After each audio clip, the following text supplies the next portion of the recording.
우리가 지난주에는요, 바울이 로마 황제에게 재판을 받기 위해서 로마로 가는 그 길에 여러 가지 고난과 우여곡절을 만난 끝에 마침내 로마에 다다르는 것까지 우리가 살펴보았어요.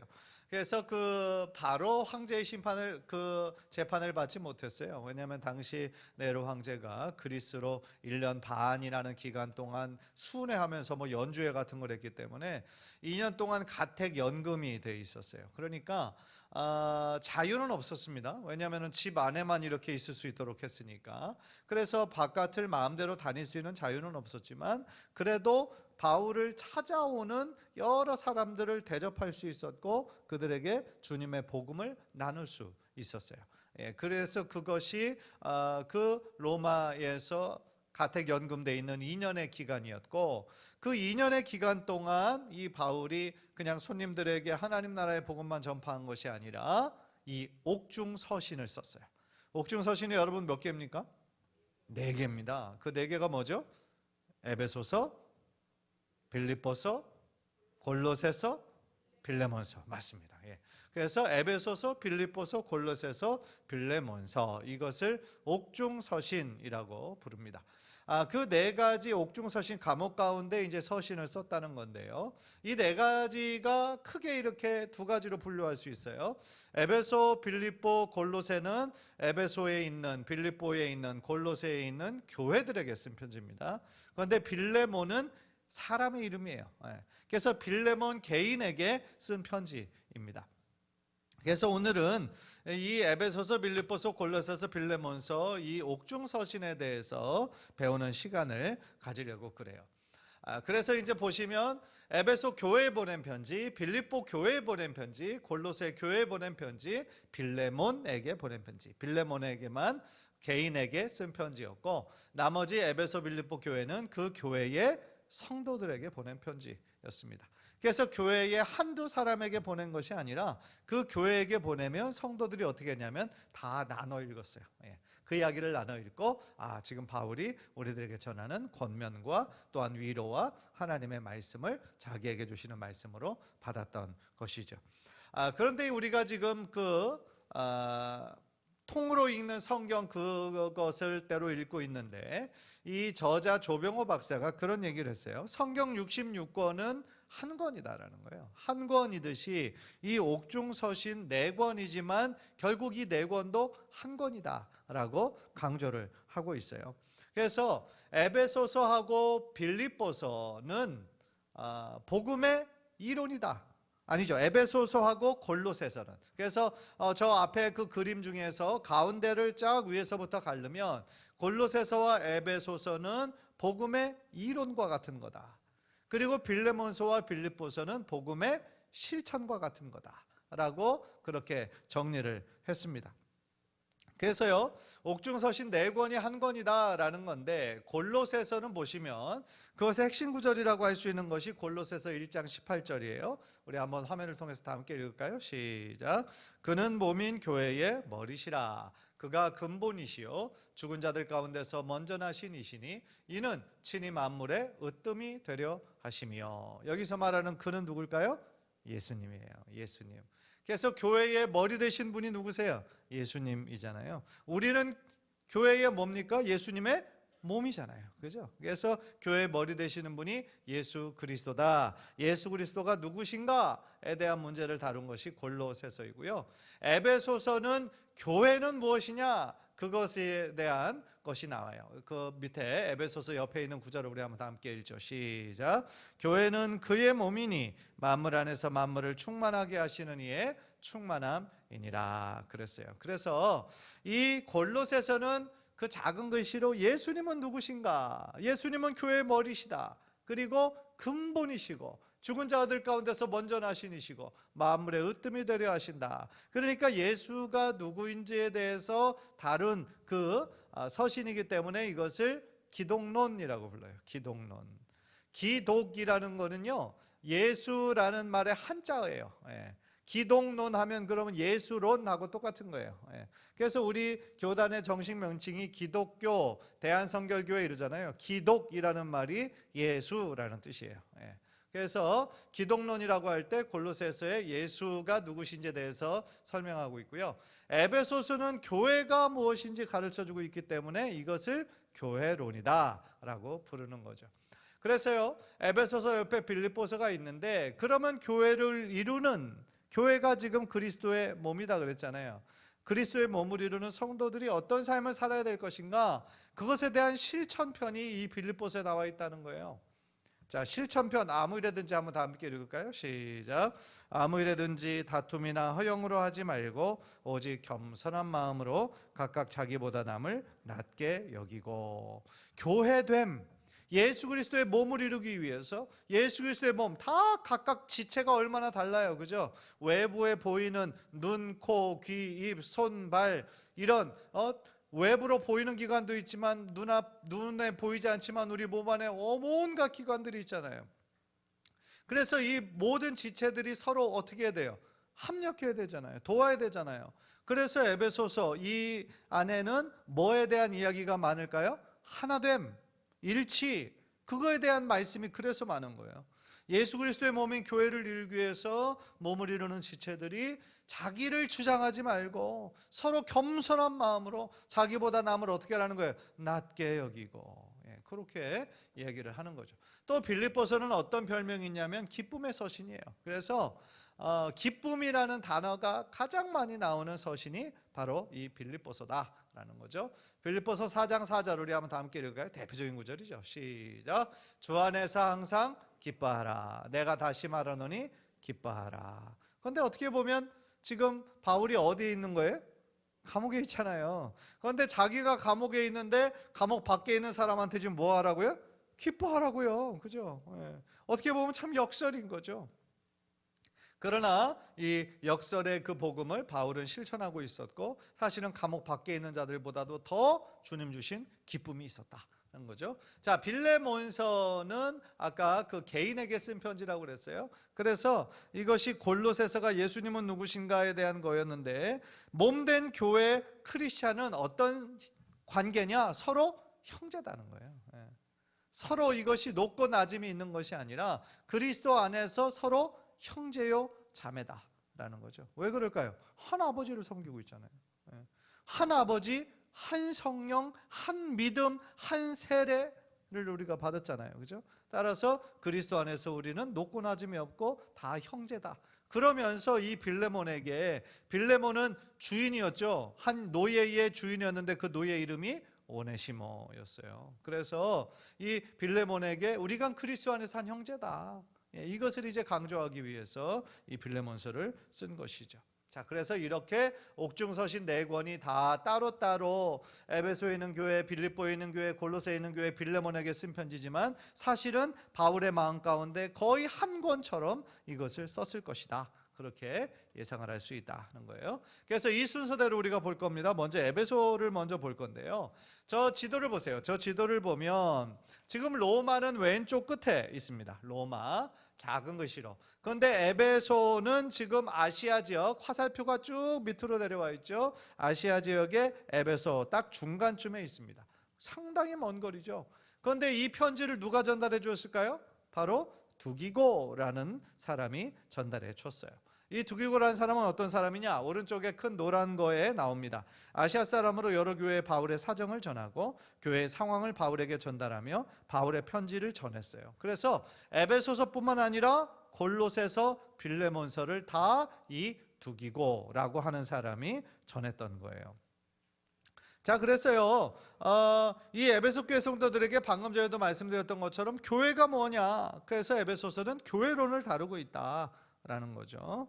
자, 그래서 요거를 봤고요. 그럼 에베소 지역은 어떤 곳이고 에베소 교회는 어떤 교회냐?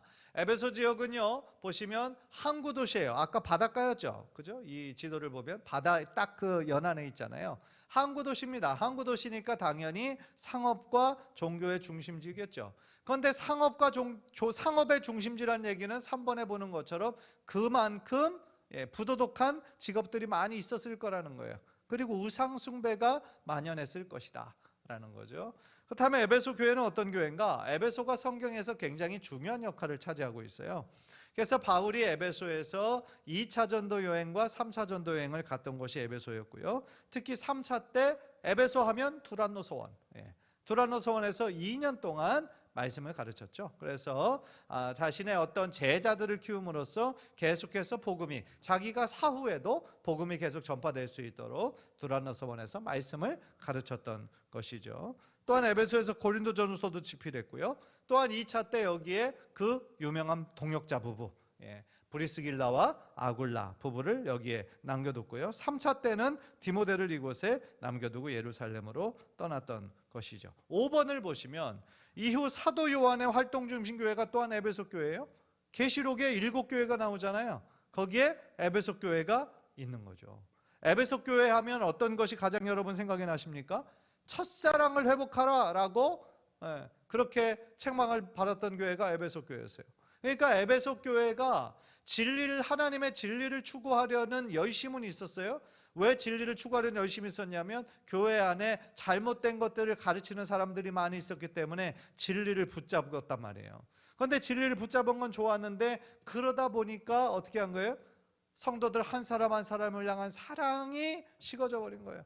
옳고 그른 것만 따지다 보니까, 그죠? 사람을 옳고 그름, 이 사람 이단 아니야? 이상한 철학 아니야? 이렇게만 바라보다 보니까 뭐가 식은 거예요? 사랑이 식은 거예요. 그래서 첫사랑을 회복하라는 예수님의 명령을 들었던 교회가 바로 이 에베소 교회였다라는 거죠. 자, 에베소서는 계속 말씀드리지만 교회 롤이 들어있다고 그랬어요. 교회란 무엇인가 라고 했을 때 4번을 보세요. 에베소서에서 말하는 교회의 정의, 교회는 뭐라고 써 있어요? 예수님 한 분만으로 충분하다. 따라해 봅시다. 교회는 예수님 한 분만으로 충분하다. 할렐루야. 교회의 머리 되시는 분이 예수 그리스도세요. 따라서 지난 주일날 설교에도 말씀드렸고 갈라디아서 가르칠 때도 말씀드렸지만 자꾸 예수의 그 피 묻은 복음 외에 다른 것을 자꾸 첨가하거나 빼려고 하는 사람들은 100% 이단이에요. 그러니까 예수님의 십자가 복음만으로 구원을 얻는 것인데 자꾸 거기에다가 할례를 받아야 된다, 모세 율법을 다 지켜야 된다, 그렇게 얘기하는 거는 그건 가짜 복음이라는 거죠. 그죠? 예수의 복음 하나로 충분한 거예요. 왜냐하면 예수님께서 십자가 위에서 피를 흘려 주심으로 우리들의 모든 죄값을 다 대속해 주셨고 갚아 주셨기 때문이다라는 거죠. 그래서 예수님 한 분만으로 충분한 거예요. 자, 교회란 거기 밑에 보시면 만물을 그 발 아래 복종하게 하시고 그를 만물 위의 교회의 머리로 삼으셨느니라. 교회는 그의 몸이니 만물 안에서 만물을 충만하게 하시는 이의 충만함이니라 그랬어요. 그래서 에베소서에서 교회란 무엇인가에 대해서 우리들에게 가르쳐 주고 있습니다. 그렇다면 교회를 향한 사도 바울의 요청 4가지가 있어요. 제가 아까도 말씀드렸죠. 교회 에베소서에서 계속 강조되고 있는 것 중에 하나가 일치, 하나됨이다. 그 첫 번째 나오는 게 교회 일치를 증진하자라는 거예요. 그래서 모든 겸손과 온유로 하고 오래 참음으로 사랑 가운데서 서로 용납하고 평안에 매는 줄로 성령이 하나 되게 하신 것을 힘써 지키라라고 말씀을 하셨던 거죠. 자, 두 번째는 그리스도인의 덕을 세우라는 명령도 이어져서 나와요. 그래서 그것이 이제 에베소서 4장에 나오는 건데요. 무릇 더러운 말은 너희 입 밖에도 내지 말고 오직 덕을 세우는데 소용되는 대로 선한 말을 하여 듣는 자들에게 은혜를 끼치게 하라. 하나님의 성령을 근심하게 하지 말라. 그 안에서 너희가 구원의 날까지 인치심을 받았느니라. 하나님의 성령을 근심하게 하지 말래요. 성령이 근심한다는 거예요. 그 무슨 뜻이에요? 성령님은 인격이시다 라는 거죠. 우리 안에서 기뻐하시기도 하시고 때로는 우리가 하나님을 떠나서 하나님을 상관없이 살면 성령님이 근심하신다. 그 얘기는 뭐예요? 인격적이시다라는 거죠. 그래서 성령을 근심하게 하지 말라라고 얘기하고요. 또 3번에 보면 에베소서 5장에 그리스도인의 가정에 대해서 또한 강조하고 있어요. 그래서 보면 누구든지 언제나 자기 육체를 미워하지 않고 오직 양육하여 보호하기를 그리스도께서 교회에게 함과 같이 하나니 우리는 그 몸의 지체임이라. 그러면서 에베소서 5장 읽어보면 그 아버지에게, 자녀에게 막 이렇게 다 권면하는, 아내에게 권면하는 말씀이 있죠.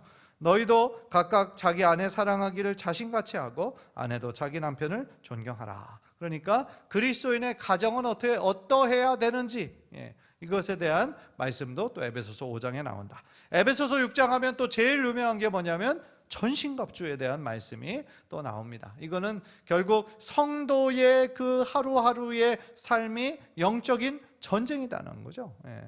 누구와의 싸움이에요? 우리 성도의 싸움은 누구와의 싸움입니까?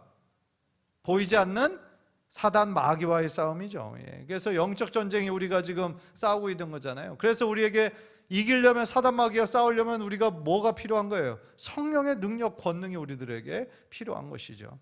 자, 제일 마지막에 나오는 성경 구절 우리 한번 함께 읽읍시다. 시작. 하나님의 전신갑주를 취하라. 이는 악한 날에 너희가 능히 대적하고 모든 일을 행한 후에 서기 위함이라. 자, 에베소서는 뭐가 중심이다? 교회론이 중심이다. 그죠? 그래서 교회는 무엇인가 했을 때 교회는 뭐예요? 교회의 머리는 예수 그리스도고 우리는 뭐예요? 주님의 몸이다. 그죠? 교회에 대해서 우리들에게 가르쳐주고 있고, 교회에서 또한 중요한 것이 하나됩니다. 그리고 그리스도인의 덕을 세우고, 또한 그리스도인의 믿음의 가정을 세우고, 또한 성령의 전신갑주를 입어야 된다. 그것이 이제 에베소서의 메시지의 핵심이다 라고 말씀드릴 수 있습니다. 자, 그 다음은 이제 빌립보 교회예요. 지도를 보시면 로마 왼쪽에 제일 위에서, 빌립보는 아까 에베소보다 조금 다른 쪽에 있습니다. 그죠? 에베소보다 훨씬 위쪽에 있는 곳이죠. 자, 거기 빌립보 지역입니다. 이때 이 편지를 누가 전달했느냐? 에바브로디도라고 하는 사람이 전달을 했어요. 그래서 에바브로디도는 어떤 사람이냐? 그 노란 면을 보시면 빌립보 교회 목회자로 연보를 가지고 로마에 갇힌 바울에게 전달했습니다. 로마로 가도 중 병을 얻어서 죽을 위기를 겪었으나 고침을 받고 회복하여 빌립보서를 빌립보 교회에 전했습니다. 아까 빌립보서에 어떤 단어가 가장 많다고 그랬어요? 기쁨. 그죠? 주 안에서 기뻐하라. 내가 다시 말하노니 기뻐하라. 그죠? 기쁨의 서신이 바로 빌립보서라고 그랬어요. 그래서요, 이 바울이 물론 여러 교회와 다 특별한 관계였지만 이 빌립보 교회와 가장 특별한 관계였던 것 같아요. 사적으로, 개인적으로 가장 도움을 많이 받았던 교회, 그리고 그것을 스스럼 없이 받을 수 있었던 그런 교회가 바로 빌립보 교회였다라는 거죠. 그 바울은 자비랑 선교사였어요. 자비랑 선교사라는 건 뭐냐면 선교 사역을 감당하지만 낮에는 자신의 일을 한다라는 거예요. 자신의 일을 하고 밤이나 주말에만 본격적으로 이렇게 사역을 하는 자비랑 선교사였어요. 바울의 직업이 뭐였을까요? 천막 만드는, 장막 만드는 사람이었어요. 그래서 브리스길라, 아굴라도 다 같은 일을 하는 사람이라 더 친하게 만나서 같이 지낼 수 있었던 거죠. 그런데 지금 바울이 로마에 있어요. 그런데 로마의 이 집에 있는 것이 세를 내야 돼요. 돈을 내야 됩니다. 그런데 지금 자유인의 신분이 아니잖아요. 그러니까 바울이 일을 할 수가 없잖아요. 가택에 지금 연금돼 있으니까. 그래서 이 빌립보 교회의 교인들이 그 상황을 안 거예요. 그 로마에 세금도 내야 되고 여러 가지 비용도 들을 텐데 바울이 지금 어떻게 할까? 그 생각을 하니까 안타까워가지고 빌립보 교회 성도들이 돈을 모읍니다. 돈을 모아서 이 에바브로디도 편에 이 바울에게 보내는 거예요. 헌금을. 그래서 바울이 또한 그것을 기쁨으로 받고 그것에 대해서 감사하죠. 다른 교회는 이런 요청을 한 적이 한 번도 없어요. 또 이 빌립보 교회에 요청한 것도 아니에요. 그런데 빌립보 교회가 그 바울의 사정을 너무나 잘 아니까 사랑으로 모아서 그거를 전달했을 때 나 이거 받지 못한다 이렇게 안 하고 사랑으로 받았다는 거예요. 그 교회가 바로 빌립보 교회였다. 그러니까 빌립보 교회와 바울의 관계는 굉장히 다른 교회보다도 더 각별했다라는 그러한 뜻이죠.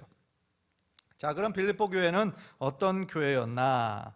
유럽의 첫 관문이었어요. 그래서 바울이 빌립보에 세운 교회였습니다. 빌립보 하면 우리가 여러분 머리에 완전히 기억은 안 나시겠지만 루디아 있잖아요. 자색 옷감 장수. 루디아를 만난 곳이 이곳이었고요. 또 그 고침받은 점치던 요정, 그리고 감옥에 갇혔었잖아요. 그때 감옥에서 바울과 실라가 밤새도록 찬양을 하고, 그때 이 감옥 간수가 또 이 도망친 줄 알고 자결을 하려고 했는데 도망가지 않고 그 속에서 자결하지 말라고, 우리 다 여기 있다라고. 그래서 이 간수가 예수님을 믿게 됐잖아요. 그와 온 집이 구원을 받게 됐잖아요.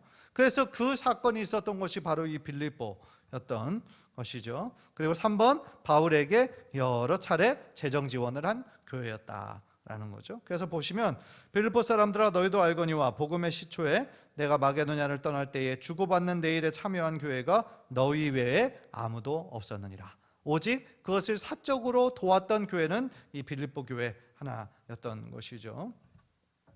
그래서 그 뒷부분에 보면은 에바브로디도 편에 너희가 준 것을 받음으로 내가 풍족하니 이는 받으실 만한 향기로운 제물이요 하나님을 기쁘시게 한 것이라 라고 그들에게 감사의 마음을 전하고 있다라는 거죠. 자, 빌립보서는 아까도 말씀드렸던 것처럼 기쁨의 편지예요. 기쁨의 편지. 그래서요 보시면 무엇이 그렇게 기뻤을까? 크게 한 4가지로 정리할 수 있는데 예수님의 복음이 전파되는 것이 기쁘고요. 보시면 빌립보서 1장 5절에 너희가 첫날부터 이제까지 복음을 위한 일에 참여하고 있기 때문에 나는 기쁘다 라고 얘기를 하죠. 두 번째, 에바브로디도가 그 편지와 또 연보를 가지고 왔는데 그 로마에 도착해서 병이 들었어요. 그러니까 그 빌립보 교회의 사역자인 에바브로디도가 병들었으니까 이 빌립보 교인들이 얼마나 걱정하고, 또 바울이 자신에게 이렇게 왔는데 병들었으니까 또 얼마나 마음이 무거웠겠어요. 안타깝고. 그런데 다시 회복한 거예요.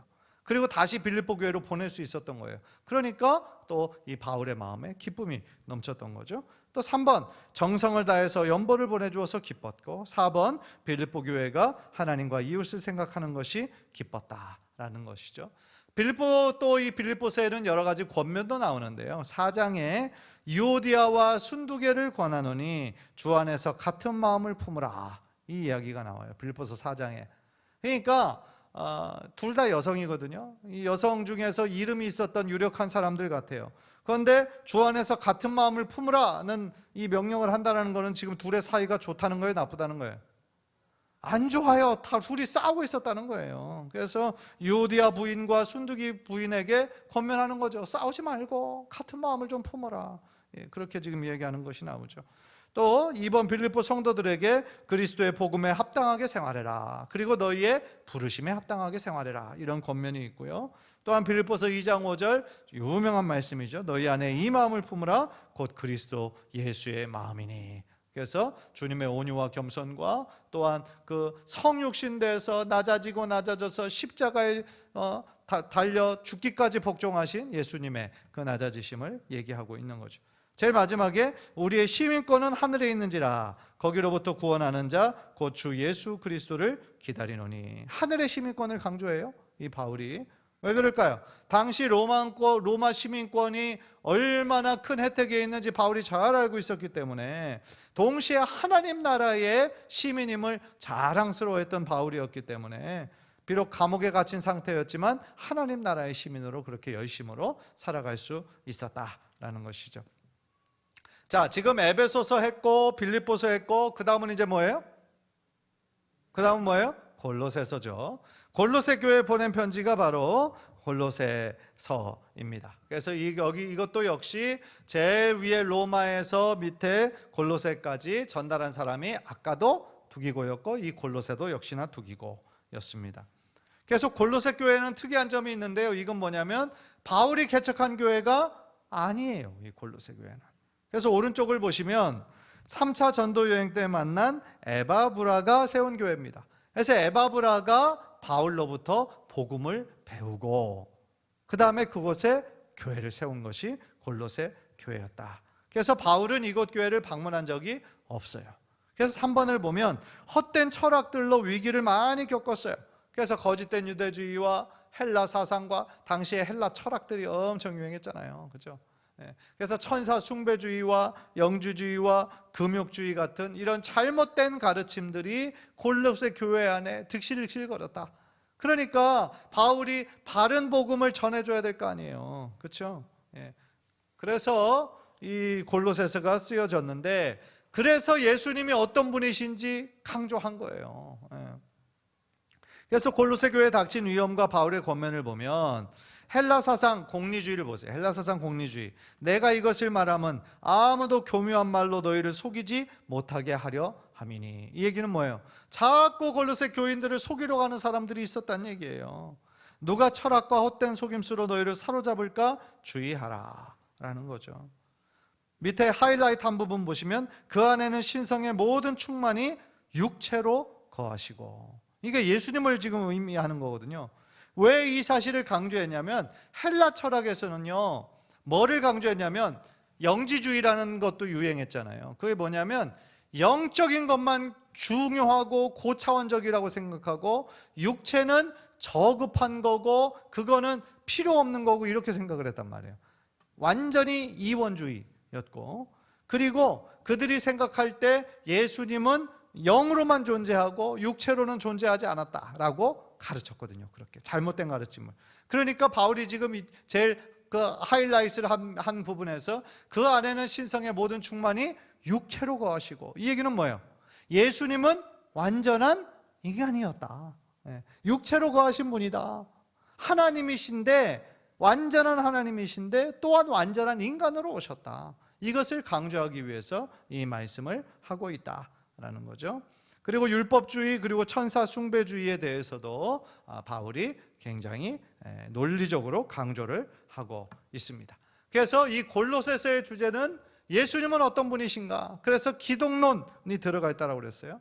자, 큰 글씨만 한번 읽어봅시다. 자, 1번 큰 글씨만 시작.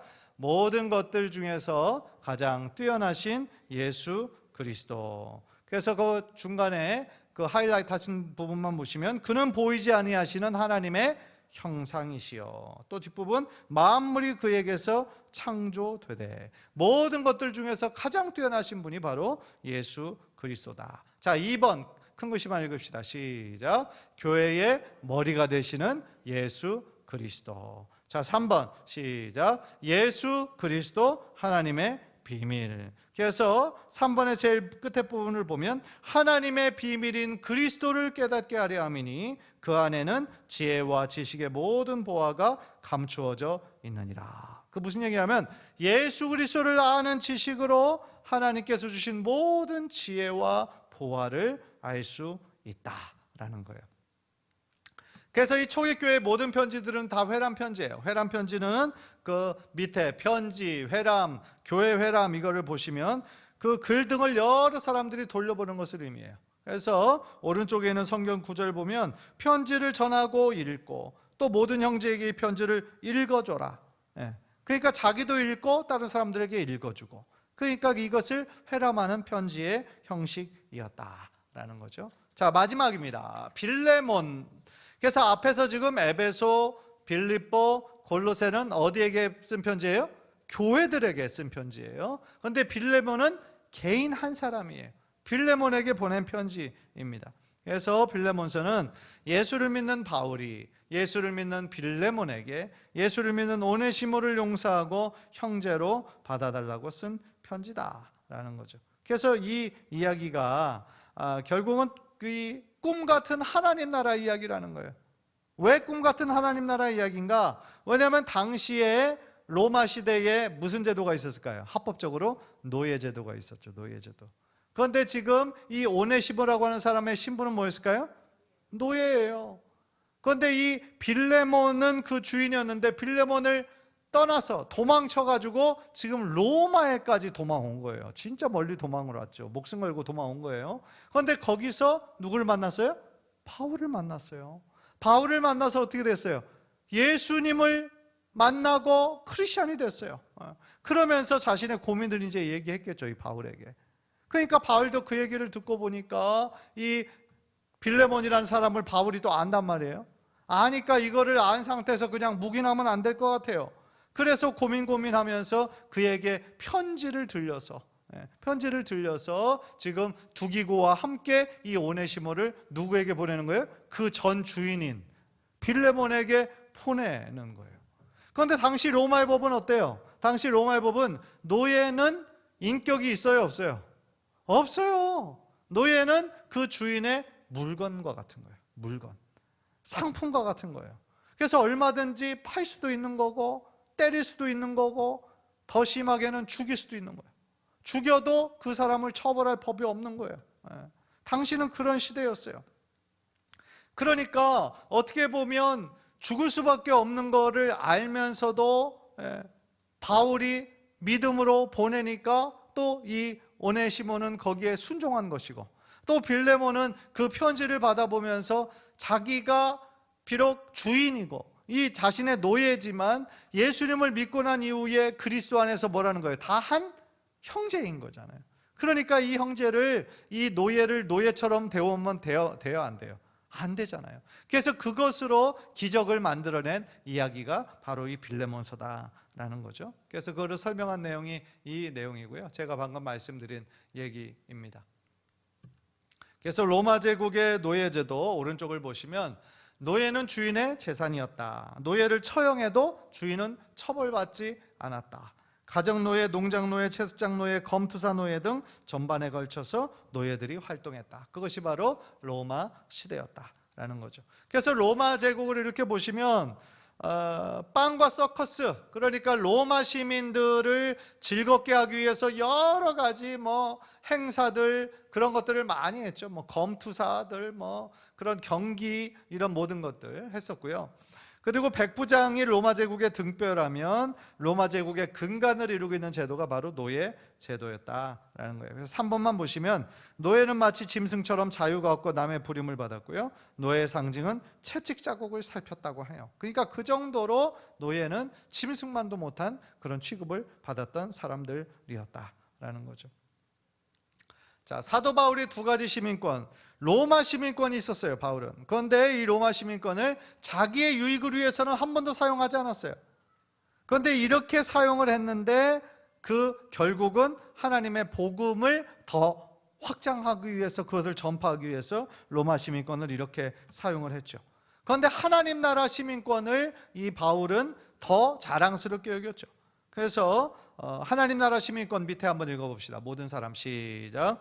모든 사람이 하나님의 형상을 닮은 한 형제임을 알게 한다. 방금 우리 에베소서에서도 예수 그리스도가 교회의 머리시고 우리 모두는 교회를 이루고 있는 예수님의 몸이고, 다 지체들이라고 그랬잖아요. 높고 낮음이 없어요. 더 중요하고 덜 중요하고가 없어요. 다 형제들인 거예요. 자, 1번 다 함께 읽읍시다. 시작. 우리의 시민권은 하늘에 있는지라 거기로부터 구원하는 자 예수 그리스도를 기다리노니. 2번 이제부터 너희는 외인도 아니요 나그네도 아니요 오직 성도들과 동일한 시민이요 하나님의 권속이라. 3번 이후로는 종과 같이 대하지 아니하고 종 이상으로 곧 사랑받는 형제로 둘 자라. 누구를 지금 설명하면서 이 얘기를 하는 거예요? 오네시모를 지금 보내면서, 오네시모는 그전에는 노예였을지 모르지만 이제는 예수 그리스도를 믿고 난 이후에 너도 지금 예수님을 믿은 사람이고 오네시모도 예수님을 믿은 사람이니 주님 안에서 한 지체로 그렇게 대우해 주기를 바란다라고 한 것이었죠. 자, 이거는 이제 좀 알면은 조금 도움이 되는 그런 노예 관련 사건인데요. 다 읽어보면 결국은 노예는 인간이 아니었다는 거예요. 인간 취급을 못 받았다는 거예요. 그래서 스파르타쿠스의 이 노예의 난이 있었는데 결국은 로마 군대에 의해서 끔찍하게 죽었어요. 그래서 살아남은 노예 6,000명을 다 십자가에 매달아 죽여버렸어요. 처형했어요. 그리고 오른쪽에 보면 세쿤두스의 노예가 나오는데요. 이때도 역시 한 노예가 원한을 품어가지고 그 주인을 죽였는데, 그때 당시에 이런 법이 있었던 거예요. 그 주인이 죽으면 거기에 속한 노예들도 다 죽여버리는 거예요. 악법이었죠. 그런데 이 굉장히 유력한 사람의 노예가 400명 있었다는 거예요. 노예가 부녀자, 어린아이 포함해서 400명이나 있었는데 역시나 네로 황제 주도의 원로원에 의해서 다 죽여라, 처형을 결정을 해서 400명의 노예가 또 다 죽어버렸다는 거죠. 그러니까 이 참 끔찍한 제도였는데 로마 제국은 이것이 자신들의 경제를 이루는 근간이 되기 때문에 없앨 이유가 없었다는 거죠. 없앨 마음이 전혀 없었다는 거죠. 그래서 제국의 근간으로 삼을 지경이었다라는 거죠. 그래서 이걸 보시면 제국은 노예가 양육강식과 또 적자생존의 원리로 지배하는 거예요. 근데 하나님의 나라에선 노예가 있어요, 없어요? 없어요. 다 형제인 거예요. 왜냐하면 다 하나님의 형상으로 지어진 존재이니까. 그러니까 이 미국에 말이죠, 당시에 노예 제도가 있었잖아요. 흑인들이 다 노예였잖아요, 당시에 아브라함 링컨 대통령이 있을 때. 그러니까 당시에 이 기독교, 예수님의 복음이 그들에게 얼마나 혁명적인 혁명적이었겠어요. 당시의 예배는 다 백인들만 교회 안에서 예배 드렸잖아요. 흑인들은 다 밖에서 이렇게 보고 있었잖아요. 밖에서 그 이야기 듣고, 흑인들은 흑인들 노예들끼리 따로 모여서 하나님께 예배하고 그랬단 말이죠. 그러니까 얼마나 이게 혁명적인 메시지였겠어요. 높고 낮음이 없어요. 또 조선시대 복음이 제일 전파되었을 때 그 당시에 이것이 다 뭐 양반이 있고 상인이 있고 뭐 노비가 있고 다 우리가 이게 빈부의 격차가 있었잖아요. 그런데 그때 이 예수님의 복음이 얼마나 혁명적이었겠어요. 당시 우리나라에도. 따라서 보시면 도망나간 종이 잡혀왔다면 로마 제국의 선택은 뭐예요? 도망나간 종은 죽여야 된다. 그러나 그리스도의 선택은 뭐예요? 종을 형제로 맞아들여야 된다. 왜냐하면 아들의 나라에서 형제가 되었기 때문이다 라는 거죠. 자, 제국의 본질 노예제도라는 거고요. 천국의 본질은 바로 형제로 구성된 것이다. 왜냐하면 모두가 다 하나님의 형상대로 지음을 받은 사람들이기 때문이다 라는 거죠. 그래서 예수님께서 우리를 위해 대속해 주심으로 우리 또한 하나님의 자녀가 되었잖아요. 그렇죠? 그래서 우리들 모두가 다 하나님을 아버지라고 부를 수 있게 된 거고, 맏아들이신 예수 그리스도를 닮아가는 그런 사명을 우리들에게 허락해 주셨던 거죠. 그래서 우리는 모두의 궁극적인 목표고 사명은 뭐예요? 예수 그리스도를 닮아가는 거라는 거죠. 자, 이제 마지막입니다. 자, 이 4명이 하나님 나라의 기적을 일으켰다는 거예요. 당시 노예 제도가 있었던 거기에서 오네시모는 당연히 죽을 수밖에 없는 사람이었죠. 그러나 이 4명이, 믿음의 사람이 바로 제국의 노예를 하나님 나라의 형제로 바꿨고, 또 바울은 믿음의 사람 빌레몬에게 그렇게 또 전해서 형제로 제발 받아들여 달라. 그리고 오네시모도 용기가 있었죠. 왜냐하면 거기 로마에 있으면은 그냥 살 수 있잖아요. 자신이 도망친 노예라는 그것만 들키지 않으면 살 수 있잖아요. 그런데 다시 자신의 주인에게로 돌아가는 것은 어떻게 보면 죽을지도 모르는 거죠. 그런데 바울의 말을 듣고 순종해서 지금 다시 빌레몬 앞으로 서게 되었던 거죠. 그래서 이 빌레몬서는 사실은 하나님 나라의 기적과 같은 이야기다라는 거죠. 자, 오늘의 결론입니다. 이 바울이 로마에 가택연금 2년 돼 있을 때 그 시간을 허비하지 않고 자신들에게 찾아오는 모든 사람들에게 주님의 복음을 전하고 하나님 나라의 복음을 넓혔을 뿐만 아니라 무엇보다도 이 4개의 옥중서신을 써서 다 보냈다라는 거죠. 그래서 이 4개도 결국은 한 서신이다. 그래서 복음의 이론과 같은 책이 에베소서와 골로새서고, 복음의 실천편이 바로 이 빌립보서와 빌레몬서다라는 거죠. 그래서 에베소서는 교회란 무엇인가라고 하는 교회론이 들어가 있고, 이 골로새서에는 예수님이 누구신가, 헛된 철학과 헛된 그런 영주주의와 이런 것에 대항해서 예수님은 누구신가.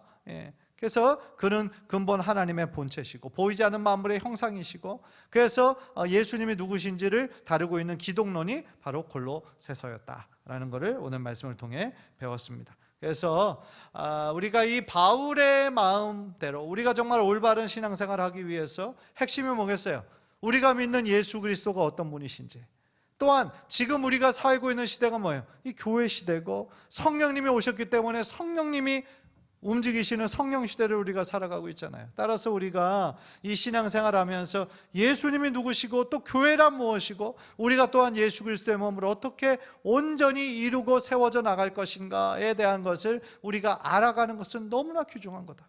만약에 이것에 대한 알아가려는 노력이 없으면 사실은 우리들의 믿음의 본질이 뭔지도 모르고 그냥 분위기 따라 그냥 왔다 갔다만 하는 거지 믿음은 성장할 수 없다는 것이죠. 따라서 오늘 말씀을 통해서 다시 한번 정말 예수 그리스도가 교회의 머리 되시고 우리들 모두는 교회의 지체요, 그래서 모든 겸손과 온유로 주님의 몸을 온전히 이루어드리는, 그래서 성령 안에서 이미 하나 되게 하신 것을 힘써 지켜나가는 저와 여러분 모두 되시기를 주님의 이름으로 간절히 축원합니다. 기도하겠습니다.